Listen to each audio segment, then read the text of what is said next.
अगर तुम्हें इंटरनेट पर रामायण के वानर सेना और हनुमान जी के डिजाइन को लेकर चल रही डिबेट देखनी है तो अब तक तुमने एक्सट्रीम क्लेम जरूर सुने होंगे। एक तरफ लोग कह रहे हैं कि नीतीश तिवारी की रामायण में हनुमान जी और वानर सेना का एवतार प्लैनेट ऑफ द एप्स और अवेंजर के हल्क से भी ज्यादा रियलिस्टिक लेवल पर दिखाया जाएगा। दूसरी तरफ कुछ लोगों का मानना है कि सनी देओल को सिर्फ प्रोस्थेटिक मेकअप के साथ ट्रेडिशनल स्टाइल में हनुमान जी के रूप में प्रेजेंट किया जा सकता है, लेकिन असली रीजन तो शायद इन दोनों बातों के बीच में ही आता है। देखो, अगर तुम्हें नहीं पता तो बता देता हूँ कि रामायण मूवी पर काम काफी सालों से चल रहा है। 2019 में खबर आई थी कि नीतीश तिवारी और प्रोड्यूसर मधु मानते ना इस प्रोजेक्ट पर काम करने वाले हैं। बाद में क्रिएटिव रिस्ट्रक्चरिंग भी हुई, लेकिन प्रोजेक्ट का कोर विजन और अर्ली कॉन्सेप्ट डेवलपमेंट काफी पहले से चल रहा था। 2022 में मधु मानते ने सोशल मीडिया पर बाली से रिलेटेड एक कॉन्सेप्ट आर्टवर्क शेयर किया था। ऑफिशियल कंफर्मेशन तो नहीं है कि फाइनल मूवी में भी वही एग्जैक्ट डिजाइन यूज होगा, लेकिन उस आर्टवर्क ने एक डायरेक्शन जरूर इंडिकेट की है। सबसे इंटरेस्टिंग बात यह है कि उस डिजाइन में वानर कैरेक्टर ना तो कार्टूनिश लग रहा है और ना ही directly planet of the apes की कॉपी। उसमें माइथोलॉजिकल ग्रैंडर और रियलिस्टिक एनिमल एनाटॉमी के बीच का बैलेंस दिख रहा है। और अगर फाइनल मूवी भी इसी फिलॉसफी को फॉलो करती है तो हमें एक ऐसी वानर सेना देखने को मिल सकती है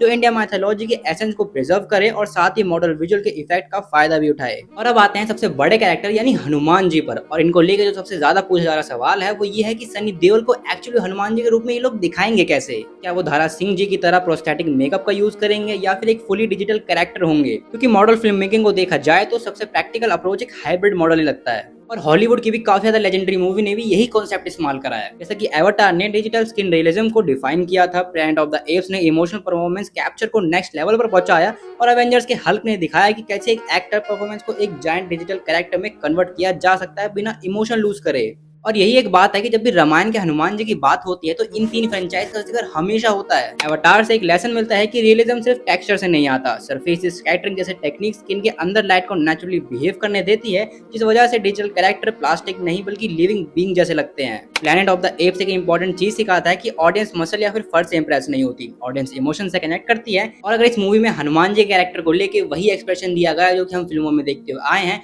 तो इनके जो एक्सप्रेशन होते हैं ना, भक्ति, विनम्रता, क्रोध, वो काफी ज्यादा पावरफुल लग सकते हैं। फॉर एग्जाम्पल तुम हल्क को ले लो, क्योंकि वो दिखाता है कि एक जायंट कैरेक्टर को कैसे बिलीवेबल बनाना है। और हनुमान जी के लिए ये सारी चीजें इसलिए इंपॉर्टेंट है क्योंकि उनका रोल इस मूवी में राम जी और रावण जितना ही इंपॉर्टेंट होगा। जब हनुमान जी लंका दहन करेंगे, संजीवनी पर्वत उठाएंगे या फिर युद्ध में प्रवेश करेंगे, तब स्केल और इमोशन दोनों इक्वली इंपॉर्टेंट होंगे। लेकिन अगर किसी तरह इन तीन चीजों को हैंडल भी कर लेते हैं, फिर भी इन्हें प्रैक्टिकल चैलेंज देखने पड़ेंगे, क्योंकि हनुमान जी की एजिलिटी और स्पीड इतनी ज्यादा पावरफुल है कि उसको दिखाना काफी ज्यादा डिफरेंट हो सकता है। अब देखो, मैं तुम्हें ये भी बता देता हूँ कि सनी देओल जैसे ओल्ड कैरेक्टर को हनुमान जी के लिए क्यों चूज करा गया। देखो, सनी देओल की स्क्रीन प्रेजेंस लेजेंडरी है, ये हम सबको पता है, लेकिन मॉडर्न वीएफएक्स प्रोडक्शन अक्सर परफॉर्मेंस कैप्चर, स्टंट परफॉर्मर और एनिमेशन लेयर्स को कंबाइन करती है। इस अप्रोच का फायदा ये होता है कि एक्टर की वॉइस एक्सप्रेशन और इमोशनल आइडेंटिटी प्रिजर्व रहती है, जबकि super human movement digital tools और स्टंट कोरियोग्राफी के थ्रू एनहांस की जा सकती है। इसलिए ऑडियंस को स्क्रीन पर जो फाइनल हनुमान जी नजर आएंगे वो सिर्फ एक एक्टर या फिर सीजीआई का रिजल्ट नहीं होगा, acting, technology, animation, motion capture और विजुअल इफेक्ट के कॉम्बिनेशन का आउटकम होगा। और शायद इसी वजह से सनी देओल को हनुमान जी के कैरेक्टर के लिए चूज करा गया है, क्योंकि उनकी स्क्रीन प्रेजेंस भी हमेशा से एक प्रोटेक्टर की तरह रही है, जो कि शांत रहता है लेकिन समय आने पर अपना क्रोध भी दिखाता है। आखिर में सबसे इंपॉर्टेंट बात यह है कि अब तक हमने मूवी का फाइनल वीएफएक्स देखा नहीं है, तो जो मैंने तीन पॉप कल्चर फ्रेंचाइज के नाम लिए थे वो अब तक बस नीतीश तिवारी के मुंह से निकले हुए वर्ड हैं, जो कि उन्होंने कहा है कि हमारा वीएफएक्स भी वैसा हो सकता है। अब जब तक हम मूवी का वीएफएक्स देखेंगे नहीं, हमें समझ आएगा नहीं, तो इसको जज करने वाली बात तो अभी आती नहीं है। लेकिन अगर मेकर्स माइथोलॉजी की ऑथेंटिसिटी को प्रिजर्व करके रखेंगे और टेक्नोलॉजी को ढंग से इस्तेमाल करेंगे, तो हो सकता है कि इंडियन सिनेमा की रामायण अभी तक सबसे बड़ी मूवी हो सके। जब तक हम बस ये एआई इमेज और अपने सुग्रीव की फोटो देख के काम चला लेते हैं, ये भी काफी अच्छी है। मैं मिलता वाले में सब्सक्राइब कर लेना अगर ऐसी और वीडियो देखनी है। Bye, tata, see you.